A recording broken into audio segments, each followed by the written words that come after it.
Bienvenidos a su programa Respuestas Apologéticas, un espacio en que, desde la razón, daremos respuesta a sus dudas sobre la fe. Mi nombre es Dante Urbina, apologista católico, y los voy a acompañar en este viaje. Bueno, vamos a las preguntas de hoy. Es un argumento ateo, ¿ok? Se pretende demostrar la no existencia de Dios. Y pues la presentación más conocida del mismo, el trabajo pionero al respecto, es el libro Divine Highness and Human Reason, que se traduciría como Ocultamiento Divino y Razón Humana, del filósofo John Schellenberg. Este libro se publicó en 1993. El argumento básico es el siguiente. Se dice, si Dios existe, ¿no? Y Dios es bueno y quiere que nosotros lo conozcamos, como por ejemplo se plantean esquemas como el teísmo cristiano, ¿no? Entonces Dios dispondría todo lo necesario para que absolutamente toda persona razonable que esté sinceramente abierta a creer, pueda creer. Luego el argumento continúa diciendo que resulta que hay personas que son razonables y están abiertos a creer, pero aún así no hayan evidencia suficiente y no creen. Luego se infiere que Dios no existe, porque si existiera les habría dado suficiente evidencia a esas personas sinceras que están abiertas a la evidencia para que crean, ¿no? Cabe notar que este argumento ateo se constituye como una crítica interna al teísmo. ¿Qué significa esto de crítica interna? Crítica interna es que lo que va a hacer es asumir las premisas del teísmo, o sea, de quienes planteamos la existencia de Dios, y mostrar o pretender mostrar que hay un conflicto. Fíjense que el argumento comienza diciendo, ¿no? Si es que Dios existe, Él querrá, como Dios bueno que quiere que los conozcamos, dar suficiente evidencia para que toda persona sincera, abierta, pues crea en Él, ¿no? Hay que decir que este argumento en especial se plantea como una crítica interna al teísmo cristiano, porque los teístas cristianos, claro, planteamos que Dios quiere establecer una relación personal con nosotros.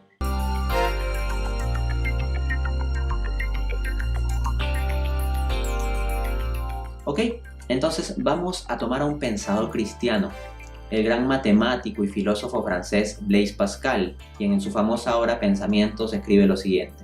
Solo existen dos clases de personas que pueden llamarse razonables: aquellos que sirven a Dios de todo corazón porque lo conocen, y aquellos que buscan a Dios de todo corazón porque no lo conocen. Fíjense cómo en el argumento del ocultamiento divino se hablaba de un grupo de personas razonables, abiertos a la existencia de Dios, pero que al final no se convencían. Bueno, de acuerdo a la perspectiva que aquí expone Pascal, bueno, esas personas, si son verdaderamente razonables, estarán en una búsqueda sincera de Dios, lo estarán buscando de todo corazón, es decir, con toda disposición. Y esas personas eventualmente encontrarán a Dios. Pueden pasar por procesos de ateísmo, de no creencia, de alejamiento de Dios, pero al final, en algún momento de su vida, si de verdad son sinceros, si de verdad siguen la evidencia, llegarán a creer. Les cuento que yo mismo, que estoy dando este programa y que he escrito libros sobre la existencia de Dios y defendido la existencia de Dios en debates públicos, fui ateo. Yo soy un converso desde el ateísmo. Entonces, vamos, ese es un escenario factible, ¿no? Ahora bien, alguno podría pensar, no, mira, pero es que si hay personas sumamente razonables que están abiertos a creer en la existencia de Dios, pero que pues no creen porque Dios no ha dado suficiente evidencia. El punto es que asumir que hay personas que están absolutamente abiertas a la idea de que Dios, y en concreto el Dios cristiano, existe, es una premisa que es problemática para la visión cristiana, en el sentido siguiente, o sea, los cristianos, como una de nuestras doctrinas, tenemos pues la doctrina del pecado, ¿no? Y de la universalidad del pecado en la raza humana. Por ejemplo, hablábamos en algún programa anterior sobre el pecado original y que afecta al conjunto de la humanidad. Y ese pecado original es una tendencia hacia el mal, una tendencia hacia la lujuria, hacia la avaricia, hacia la soberbia. Entonces, para seres humanos que universalmente, desde la visión cristiana, tendríamos esas tendencias, el que exista un Dios que sea un legislador moral que nos ponga restricciones respecto a esos apetitos desordenados que tenemos, pues no es algo que caiga muy bien, ¿no? Entonces, desde una cosmovisión cristiana, más bien, es coherente plantear que todos los hombres en su condición de naturaleza caída tendrían una cierta inclinación a no querer que exista un Dios que implique una legislación moral sobre las cosas, que implique normas morales, ¿no?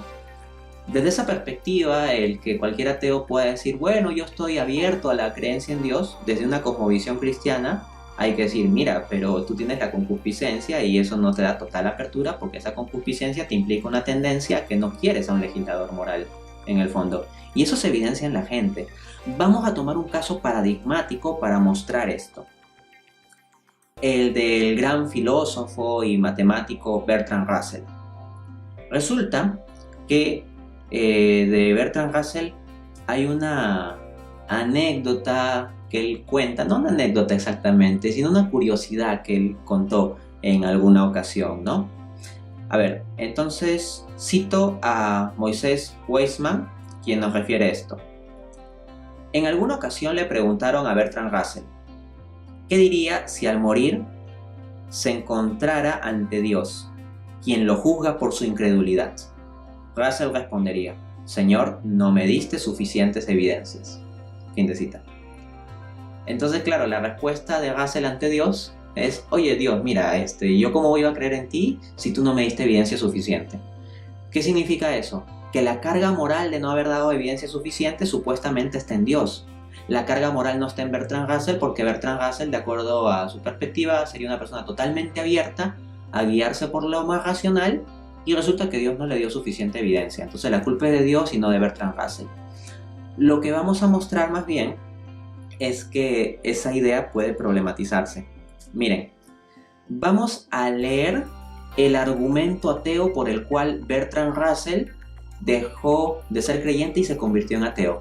Nos lo narra el mismo Bertrand Russell en su discurso ¿Por qué no soy cristiano? A los 18 años leí la autobiografía de John Stuart Mill y ahí esta frase. La pregunta ¿quién me hizo? No puede responderse, ya que inmediatamente sugiere la pregunta ¿quién hizo a Dios? Esa sencilla frase me mostró la falacia del argumento de la primera causa. Esto es alucinante porque, como ya vimos en un programa anterior, la objeción ¿quién creó a Dios? O ¿cuál fue la causa de la causa primera? Es una mala objeción.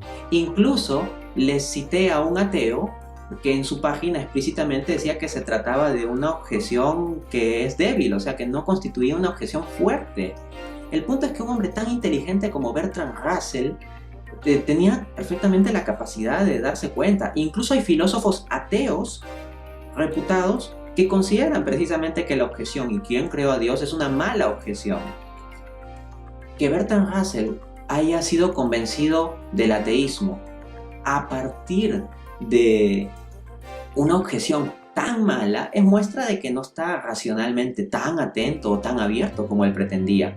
Y si uno sigue leyendo el libro editado ¿Por qué no soy cristiano? De Russell y encuentra otros discursos de él, o si lee la obra completa de Russell, se va a encontrar con lo siguiente. Bertrand Russell estaba muy inconforme con la moral cristiana y en especial con la moral sexual cristiana. De hecho, Bertrand Russell abogó por lo que él llamaba una especie de liberación sexual y de hecho puso cuestionamientos sobre la monogamia. Y claro, un contexto cristiano con un Dios que existe y que implica una moral sexual y que implica una monogamia es algo que a Russell le va a parecer incómodo. Por lo tanto, no es cierto, o al menos hay elementos razonables para poner en duda la idea de que Russell estaba totalmente abierto desde la perspectiva racional y que no tenía ningún elemento de voluntad o de emoción que lo pudiera cerrar a la existencia de Dios o del Dios cristiano en concreto. Como referencia de lo que les estoy diciendo, les cito otro pasaje de Bertrand Russell. Dice él, la creencia en el fuego del infierno está desapareciendo y en las ciudades grandes nadie sabe lo que hace el vecino. Por lo tanto, no es sorprendente que tanto los hombres como las mujeres sean menos monógamos. O sea, en la visión de Russell, la monogamia era una especie de construcción social artificial que no había que seguir necesariamente. Si él tiene esa perspectiva y resulta que Russell vivió coherentemente con esa mala perspectiva, ¿Es razonable pensar que él esté sinceramente abierto a que haya un Dios legislador moral? Creo que no, ¿no? Y encima, más la evidencia que tenemos de que el argumento que lo llevó al ateísmo es un argumento muy malo, pues que deja mucho que desear, ¿no? De hecho, plantear que los seres humanos estamos absolutamente abiertos a la existencia de Dios es muestra de que no se conoce del todo la naturaleza humana. Los seres humanos pueden negar hasta la evidencia más evidente. Por ejemplo, ya encontramos testimonio de esto en la Escritura. En Mateo 12:24 leemos: mas los fariseos al oírlo decían: este no echa fuera demonios, sino por el poder de Belcebú, príncipe de los demonios. Resulta que Jesús estaba haciendo milagros de expulsión de demonios en la cara misma de los fariseos, y ellos, en lugar de decir, oh, esto es evidencia de que Él es un maestro justo o de que es el Mesías, no, ellos decían que Jesús expulsaba esos demonios con la ayuda de otros demonios. Un absurdo. Entonces estaban absolutamente cerrados. De hecho, hay gente que pregunta, ya, si Dios quiere relacionarse con nosotros, ¿por qué no nos dan más evidencia y se aparece una vez por todas? Bueno, Dios se apareció. ¿Y saben qué pasó? Lo crucificamos. En efecto, en Mateo 27:22 pregunta Pilatos, ¿no? ¿Y qué voy a hacer con este Jesús al que llaman el Cristo? Crucifícalo, respondieron todos. Prefirieron que se crucifique a Barrabás, que se crucifique a Jesús y que se libere a Barrabás. Entonces, ahí vemos la naturaleza humana.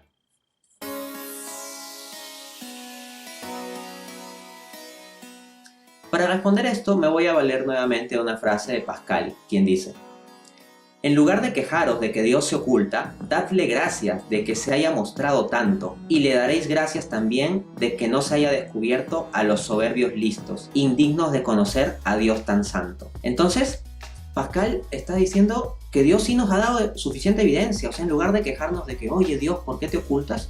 Ya Dios nos ha dado suficiente evidencia. Lo que pasa es que si uno es flojo en investigar, en buscar, o tiene elementos de su voluntad o sus emociones contrario a la perspectiva de convertirse a Dios, bueno, ya ese es problema moral de uno y no es culpa de Dios. Ya hemos visto en los programas anteriores sólida evidencia con argumentos filosóficos como las 5 vías, o argumentos incluso con descubrimientos científicos como el argumento cosmológico Kalam o el argumento del ajuste fino, que utilizan elementos científicos para ilustrar mejor sus puntos, que hay buenas razones para creer en Dios. Esto es muy racional, hay evidencia suficiente.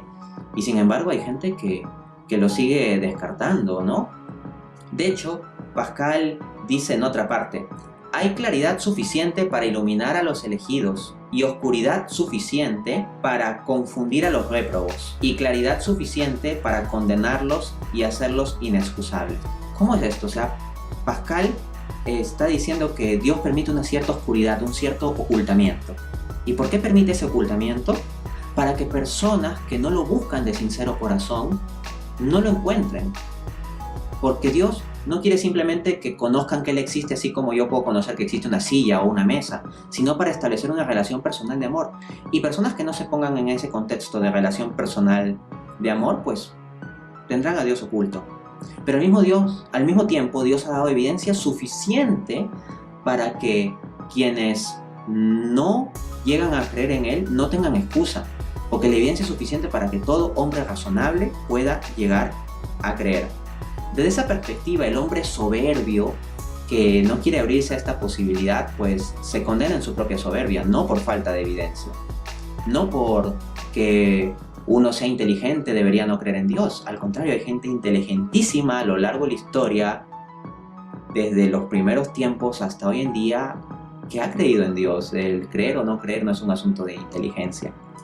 El problema es que algunos en su inteligencia se vuelven soberbios y niegan a Dios no por su inteligencia, sino por su soberbia. Y esto ya lo mostraba el mismo Jesús, quien en Mateo 11:25 dice: te alabo, oh Padre, Señor del cielo y de la tierra, porque has ocultado estas cosas a los sabios e inteligentes, y se las has revelado a los pequeños y humildes. La clave está en el corazón humilde para buscar. Y bueno, eso es lo que hemos visto por hoy. Nos vemos en un siguiente programa.